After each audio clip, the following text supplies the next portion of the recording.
नमस्कार, स्वागत है एक बार फिर से चुनावी समर में। हम लेकर आए हैं आपके लिए शिवसेना फैमिली के कुछ और अपडेट्स। भारत में कोरोना की बढ़ती रफ्तार को देखकर शिवसेना ने मोदी सरकार पर निशाना साधा है।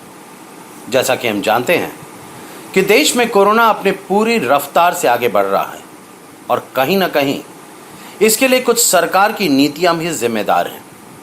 और स्थिति यह है कि भारत अब कोरोना के मामले में दुनिया में तीसरे स्थान पर आ गया है और जिस रफ्तार से यह महामारी भारत में फैल रही है, उससे यह आशंका है कि देश जल्द ही अमेरिका को पीछे कर पहले स्थान पर पहुंच जाएगा।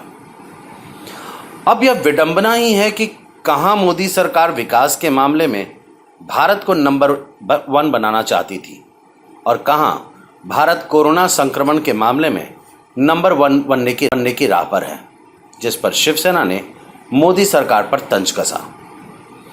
आपको बता दें कि शिवसेना ने अपने मुखपत्र सामने में कहा कि प्रधानमंत्री मोदी ने कहा था कि 21 दिनों में कोरोना से जीत जाएंगे, लेकिन 100 दिन बाद भी कोरोना मैदान में डटा हुआ है और लड़ने वाले थक चुके हैं। शिवसेना ने कहा कि कोरोना के मामले में हमने रूस को हरा दिया है और यही हाल रहा तो एक दिन भारत पहले नंबर पर पहुंच जाएगा। पार्टी ने कहा कि साल 2021 तक कोरोना का टीका मिलना मुश्किल है, ऐसे में यह जंग 2021 तक चलेगी।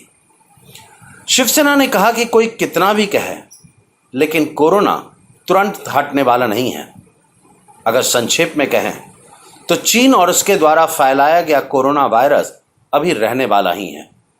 पार्टी ने कहा कि कोरोना के खिलाफ आधुनिक भारत का युद्ध महाभारत से अधिक कठिन है। महाभारत का युद्ध 18 दिनों में समाप्त हो गया था और उस युद्ध में भीष्म पितामह सहित कई योद्धा थे, लेकिन कोरोना का युद्ध 21 दिनों में समाप्त नहीं हुआ और यह 2021 तक चलेगा। शिवसेना ने कहा कि कोरोना मामले का हिंदुस्तान में ज्यादा आने की ये तो शुरुआत है, बाकी उद्योग, अर्थव्यवस्था, जीवन स्तर, रोजगार सभी ध्वस्त हो गए हैं, फिर भी लड़ना तो है।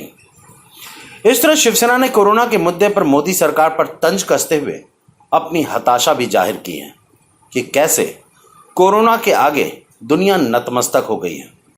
वैसे भी आज दुनिया के सबसे ताकतवर देश परमाणु हमले से तो बचने के लिए तैयार हैं, लेकिन एक छोटे से वायरस कोरोना ने हम सभी को जमीन पर लाकर खड़ा कर दिया।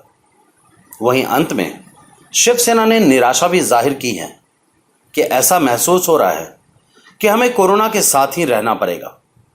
वैसे बस आखिरी उम्मीद यही है कि सरकार जल्द से जल्द कोरोना का कोई टीका बनवाए ताकि भारत के लोग चैन की सांस ले सकें।